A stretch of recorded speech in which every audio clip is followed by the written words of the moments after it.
आता है मुसलमान जो है ना वो मेहदी या दज्जाल उसका ज़हूर जो है ना, हमारी फ़िलासफ़ी इस तरीके से बनी हुई है कि हम सोचते हैं हमारा अरूज अब है ही मेहदी और उससे पहले शायद हम एफर्ट भी नहीं कर रहे। हम लोग सारे इंतज़ार कर रहे हैं, मेजॉरिटी। आप देखें ज़रा सा कुछ होता है ना, कोई वाक़या हो जाता है, हम हदीसों को एकदम अप्लाई करना शुरू कर दें। हज कैंसिल होने वाली बात है, एकदम हदीसें शेयर होना शुरू हो जाती है कि दज्जाल आ रहा है। ये भी हमारी कंडीशनिंग हुई है। जी हाँ, असल में ना बस बात वही है कि जब किसी कौम के पास कोई पेडेस्टल नहीं ना होता तो वो फाइनल डेस्टिनेशन की बातें करती है। मतलब जर्नी का प्लान कोई है नहीं हमारा। फॉर एग्जांपल दज्जाल ना आया तो हम किसी और काम के काबिल नहीं है। हम इसलिए वेट करेंगे यार दज्जाल आ जाए किसी तरीके से, ताकि ये जो बीच की हमारी जो है ना मेहनतें वो ख़त्म हो जाएं कि हाँ एंड ऑफ टाइम्स आ गए। क्योंकि एंड ऑफ टाइम जो है एक साइकोलॉजिकल ईज़ देता है हर इंसान को कि हाँ चलो ख़त्म हो गया, अब नौकरी नहीं करनी पड़ेगी यार, अब हमें वो शरीयत नहीं काम करनी पड़ेगी, खिलाफत की ज़रूरत नहीं है, एंड ऑफ टाइम्स आ गए। Any and every sort of procrastination actually comes to its culmination with this thought of final destination. ये एक कॉन्सेप्ट है साइकोलॉजी का कि जब एक बंदे को बहाना चाहिए होता है ना कुछ काम ना करने का, तो वो हमेशा वो एंड ऑफ द जर्नी के ऊपर अपने आप का इत्तेफाक करता है कि शायद किसी को भी काम करने की ज़रूरत ना पड़े। अगर मुझे करना पड़ेगा तो मतलब मैं मर रहा हूँ तो सारी मारे जाए। तो दज्जाल का कॉन्सेप्ट और मेहदी का कॉन्सेप्ट जो है ना बेसिकली वो इसलिए बार बार इन्वोक कर लिया जाता है। हालांकि अगर कोई ये कहता, ये खबर आती कि हदीस में था कि 3 दफ़ा हज कैंसिल होगा और हर हज के बीच में 100 साल हैं, समझे। अगर ऐसी कोई हदीस सुना दे तो हर एक ने कहना था चलो 300 साल तो हैं, और सब डिप्रेशन में चल जाएंगे यार अभी 300 साल हैं अभी दज्जाल आने में, तो इसका मतलब हमें काम करना पड़ेगा। So it's a hue and cry from an internal psychology के हमें कुछ ना करना पड़े। इस्लाम के ना 4 सेक्ट्स बन चुके हुए हैं, बहुत क्लियर सेक्ट्स हैं। एक ही सेक्ट है जो कि हर वक्त ये सोचता है कि दज्जाल ना आ जाए, दज्जाल ना आ जाए। बाकी के सारे सेक्ट्स हैं, उनकी जो किस्में उनमें 2 किस्में। एक जो कहता है कि कुछ किसी बहाने से दज्जाल आए, और दूसरा सेक्टर जो कहता है कि दज्जाल वाला तो कोई कॉन्सेप्ट ही नहीं है, इस्लाम का भी कॉन्सेप्ट नहीं है। यहाँ तक पहुँच चुके हैं वो। ये मुसलमानों की बात बता रहा हूँ मैं, बाकियों को तो छोड़ें। सो जो हम चुके हम मुसलमानों के सर्कल्स के अंदर ज़्यादा उस सर्कल में जो कि ज़रा पढ़ लिख रहे हैं या एक्सपोज हैं, तो हम इसलिए हम थोड़ा से ना अवेलेबिलिटी बायस कहते हैं उसको, हम दोनों ज़रा इस वक्त ज़रा से बायस्ड होकर देख रहे हैं। ज़रा से जूम आउट करेंगे तो आपको पता चलेगा कि वो सिर्फ 10-15% ही मुसलमान है। ज़्यादातर मुसलमानों को तो यही नहीं पता दज्जाल क्या चीज़ है, उनको तो यही नहीं पता अल्लाह रसूल क्या है, ठीक है।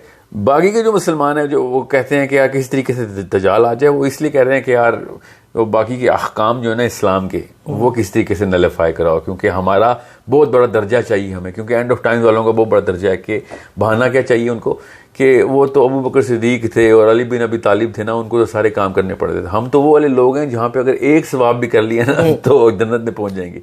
somehow this sort of inner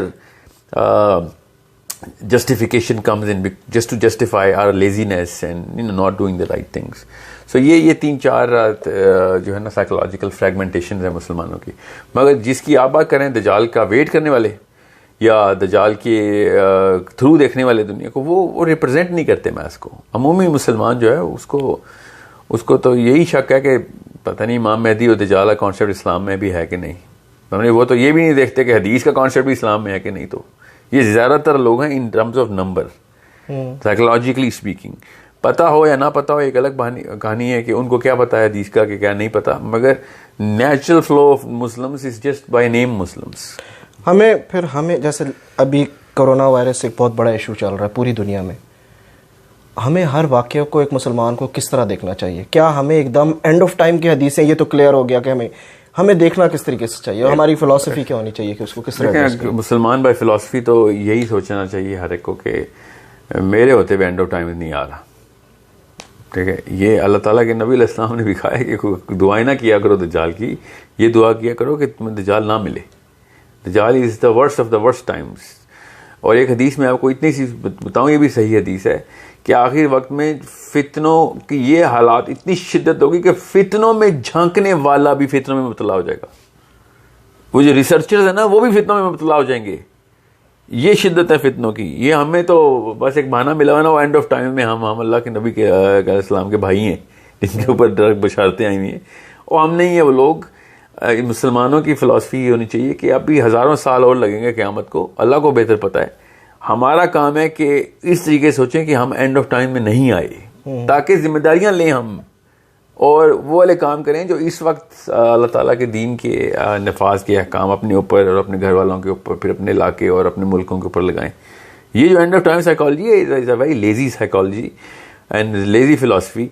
अपने ऊपर से ना बस बोझ उतारने वाली कि जिम्मा ना लगे, बस दजाल आ गया इसलिए आप ऐशियाँ करें, पहाड़ों की तरफ जाएं, कोई काम ना करना पड़े और एक इंटरनल बहाना मिल जाए कि हम तो एंड ऑफ टाइम में थे, अल्लाह मियाँ आपको तो पता है हमें एक एक नेकी के करोड़ों करोड़ों अजर दें, अबू बकर सिद्दीक वाले। ये बेसिक फितना ये है हमारे अंदर। जब मौका आता है, जो मुसलमानों की बात बता रहा हूँ जो कि पढ़े लिखे मुसलमान हैं, अमूमी तौर पर मुसलमानों को तो आप टेस्ट लेके देखिए कि दजाल की कोई सी दो ऐसी हदीस सुनाओ जो कि सही हो, तो वो कहेगा कि दजाल तो कॉन्सेप्ट ही हदीस में नहीं है, क्योंकि कुरान में नहीं है तो हम मानते ही नहीं है। ठीक है, ये आप समझ रहे हैं गामदीयत ऐसे फैल गई थी। वो कहाँ फैली थी? Those were the people who were looking for that sort of food जो उन्होंने दे दिया। परवेजियत कैसे फैली थी? वो ढूंढ रहे थे वो वाला खाना कि उनकी सुस्ती जस्टिफाई हो कि यार हदीसों में बड़े अहकाम है, यार हदीस को किसी तरीके से असैसिनेट कर दो। और परवेजियत ने जाके हदीस असैसिनेट की तो लोग पीछे फॉलो करना शुरू हो गए, हाँ शुक्र है अंदर के कीड़े को तू खाना खिला रहा है हमारे, समझ रहे? अब कुछ ऐसे ज्यादातर तो नहीं मगर इतनी तादाद रेशो पहले कभी भी नहीं थी जो कि इस्लाम के खिलाफ इस्लाम मुसलमान है कि यार ये मामला ही खत्म कर दो किस तरीके से। वो फिर जब कोई पर्सनल कर दो, हाँ इसको इंडिविजुअलिज्म पे लाओ, ये इज्तिमाई हकाम छोड़ दो यार, बस लिव एंड लेट लिव। उनके वो फिर ऐसे ऐसे स्कॉलर्स हैं मुसलमानों के, अमेरिका कनाडा इंग्लैंड में, वो फिर मिलते हैं, वो फिर कहते हैं हमारे कीड़े को खिला और उसकी फॉलोइंग बन जाती है। ये तो बहुत ही रेयर सी एक ब्रीड है जो कि ये देख रही है कि अगर दज्जाल आ गया तो हमने ऐसा क्या किया हुआ है कि हम बच जाएंगे। क्योंकि आखिरी दौर की, वही तो बहुत ही आखिरी दौर की है, मगर उसकी निशानी ऐसी साइकोलॉजी, अल्लाह के नबी अलैहिस्सलाम हमारी साइकोलॉजी बना रहे थे सारी प्रोफेसीज दे के, क्योंकि उनको पता था कि किसी और एक दौर पर तो सारी प्रोफेसीज लगती नहीं। तो हम वैसे आपको एक हदीस सुना रहा हूँ कि एक ऐसी हवा चलेगी कि ईमान वाले सारे मर जाएंगे उस हवा से, ईमान वाले सारे मर जाएंगे। क्योंकि क़यामत तब तक नहीं आ सकती जब तक कि क़यामत सिर्फ एक स्कम के ऊपर आएगी, जो सिर्फ कचरा और गंद कूड़ा रह जाएगा ना, तब अल्लाह ताला क़यामत डालेंगे कि अब इधर रहने का इस दुनिया का कोई मकसद नहीं रहा। कोई एक दो बंदे भी ऐसे हैं जो दुनिया के आदम के मकसद की तरफ जा रहे हैं, तो दुनिया उसकी उन लोगों की ग्रेस से जिंदा रहेगी। इतना बड़ा मामला है अपने मकसद को और पर्पज़ को समझना। बहरहाल तो और ये वाकई ये बात यही साइकोलॉजी बताती है कि क़यामत सिर्फ कूड़े करकट के ऊपर आएगी, जब लोग बिल्कुल काले हो जाएंगे, ईमान ख़त्म हो जाएगा। तो जो हल्के फुल्के बच जाएंगे, एक हवा चलेगी जो कि तमाम ईमान ख़त्म कर देगी। ईमान जिसके अंदर भी होगा वो बंदे ही मर जाएंगे सारे। That's when the day of judgment is going to come in. So रही बात दज्जाल की और कोरोना के थ्रू ये मामलात करने की, तो ये इस तरह की हज़ार और साजिशें हैं जो कि पहले भी चलती रही हैं, अभी भी चल रही हैं, जो कि सही हो या गलत हो फ़र्क नहीं पड़ता। क्योंकि बीमारी जो है ना, ये जो कोरोना का मैं आपको वैसे आसान करके बता दूं, कोरोना एक टाउन प्लेग है, और प्लेग जो है वो एपिडेमिक को प्लेग कहते हैं। तो अल्लाह के नबी अलैहिस्सलाम से पहले भी, उनके दौर में भी, सहाबा के दौर में भी, उनके बाद भी कई सौ दफ़ा प्लेग्स फैली हैं। तो कोरोना सा ये मतलब मत निकालें कि दज्जाल है। सहाबा ने तो नहीं कहा कि जब प्लेग फैली थी माज़ बिन जबल के दौर में कि दज्जाल आ गया। इसका क्या ताल्लुक़ निकाल लिया आपने कि एपिडेमिक फैली है तो दज्जाल आ गया।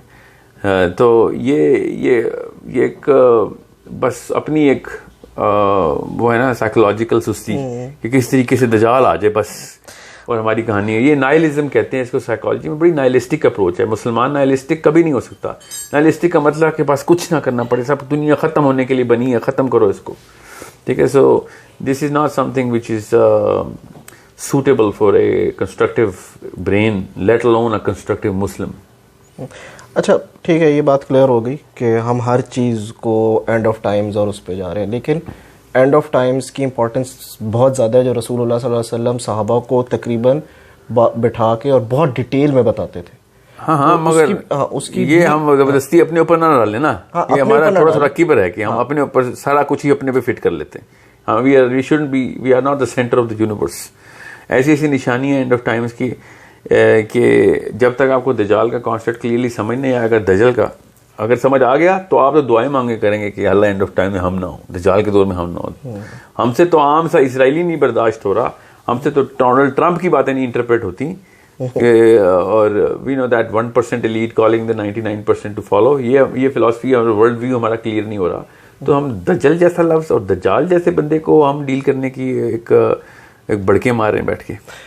ठीक है, ये आपने बड़ा इंपॉर्टेंट पॉइंट किया कि दज्जाल, हमें दज्जल को समझने की ज़रूरत है और दज्जाल को समझने की ज़रूरत है, और इसके लिए हमें रसूलुल्लाह सल्लल्लाहु अलैहि वसल्लम ने सूरह कहफ पे बड़ा ज़ोर दिया। और सूरह कहफ में हमें 3 वाक़यात में जो 3 इंपॉर्टेंट स्टोरी है, एक ज़ुल्करनैन की है, खिज़र अलैहिस्सलाम की है, और तीसरी असहाब कहफ है। पहली असहाब कहफ थी, मैं यानी पहली असहाब कहफ है, मैं चौथी भी है, बाग वाली भी है, बाग वाली भी है। इन सब का हम इसे एज अ स्टोरी लेते हैं, या हमारे दिमाग में बहुत अरसे ये इंप्रेशन है कि बस आयात याद कर लो आप दज्जाल से बच जाओगे।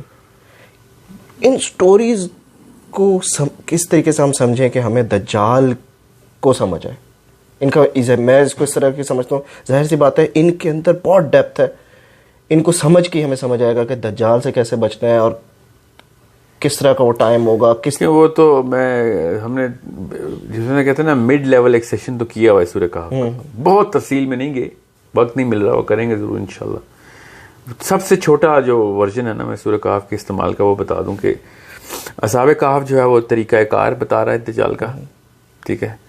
हज़रत खिज़र जो है वो टेक्नोलॉजी बता रहे हैं, ठीक है। और ज़ुल्करनैन है जो वो बता रहे हैं कि ज़ुल्करनैन की कहानी बता रही है कि दज्जाल के किसी केस के ऊपर ये ना समझ लेना कि इसने कोई बहुत बड़ा मार्का मार लिया है और नबी है।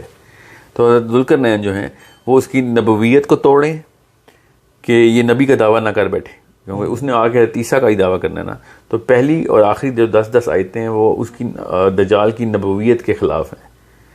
जब वो नबी होने का दावा करेगा, अगर उसने किया तो वल्लाहु आलम, मगर लगता है ऐसे ही करेगा, तो वो ऐसा एक ही नबी है इस वक्त इन द बुक्स जो कि क्रिश्चियंस ने बनाया हुआ है कि जो अल्लाह का बेटा है और वो अल्लाह ताला ही का अवतार है और अल्लाह ताला वाले करिश्मा मुझसे कर सकता है, वरना ईसाई भी नहीं मानेंगे ना, ईसाइयों में भी एंटी क्राइस्ट का है। तो पहली और 10 आयतें जो हैं वो इस चीज़ की बड़ी क्लियर तोड़ है, और अल्लाह के नबी अलैहिस्सलाम ने अमूमी अवाम को इसी बात से बचा लिया था।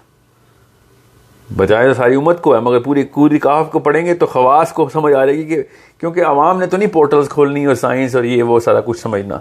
तो पहली 10 और आखिरी 10 आयतें के ऊपर तो साफ समझ आ गई थी कि आवाम तो बच जाएगी, क्योंकि आवाम ने सबसे पहले उस दावे को सूरह कहफ के थ्रू समझने की कोशिश करनी है कि अल्लाह ताला ने पहली 10 आयतों में और आखिरी 10 आयतों में अचानक क्रिश्चियंस को क्यों एड्रेस किया, शिर्क को क्यों एड्रेस किया। स्टार्ट यही शुरू होता है ना कि अल्हम्दुलिल्लाह लज़ी, कि अल्लाह ताला पाक है वो ज़ात के जो कि अब किसको कोई बेटा या बाप बना रहा हो किसी का, ठीक है। और आखिरी आयत क्या है कि अना मिस्लुकुम, कि मैं तुम्हारे जैसा इंसान हूँ। अल्लाह के नबी अलैहिस्सलाम को कहा है कि सिवाय इसके कि मेरे ऊपर वही आती है तो शिर्क में न पड़ जाना। आखिरी लफ्ज़ सूरह कहफ का आहदा है, आहदा, ठीक है, बस के आहद पे रहना है तुमने। ये बहुत क्लियर है कि आपको पता हो कि पहली 10 और आखिरी 10। अब रही बात बाकी की सूरह कहफ की, तो इमाम नववी ने बड़ा ज़बरदस्त तरीके से बताया कि ढूंढने वालों के लिए चाबियाँ पड़ी हुई हैं सूरह कहफ में। इमाम नववी जो है वो भी बड़े क्रिटिसाइज्ड किस्म के नाम हैं, और इसीलिए फिर क्रिटिसाइज ही होंगे, क्योंकि जो ऐसी बातें करेंगे तो क्रिटिसाइज नहीं होंगे। जो कि अपनी कंडीशनिंग तोड़ के बाहर आता है ना, उसको सारा आवाम फिर कच्चा खाने की सोचती है।